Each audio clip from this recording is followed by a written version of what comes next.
પંચવિધ કષાય કલ્પનામાંથી વાસાપત્રના ક્વાથ કલ્પના બનાવવા જઈ રહી છું। તો એના માટે મેં અહીંયા 5 અરડુસીના પાન ધોઈને લીધા છે। હવે સૌપ્રથમ હું એક તપેલીમાં 2 ગ્લાસ પાણી લઈશ।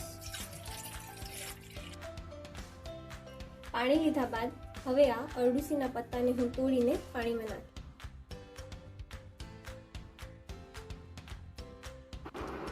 આઈડિયલી શારંગધર સંહિતા અનુસાર ક્વાથ કલ્પના માટે એક દ્રવ્ય અને તેનાથી 16 ગણું પાણી લેવામાં આવે છે અને ત્યારબાદ ચોથા ભાગ જેટલું પાણી ના બચે ત્યાં સુધી એને ઉકાળવામાં આવે છે।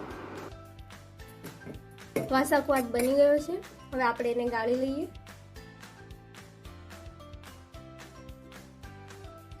વાસા ક્વાથ તૈયાર છે। વાસાને શ્રેષ્ઠ કાસર માનવામાં આવે છે, એટલે આ ક્વાથનો ઉપયોગ મધ સાથે કાસમાં યુઝ થાય છે। શારંગધર અનુસાર રક્તપિત્ત, ક્ષય અને કફપિત્ત જ્વરમાં પણ મધ સાથે આનો ઉપયોગ કરી શકાય છે।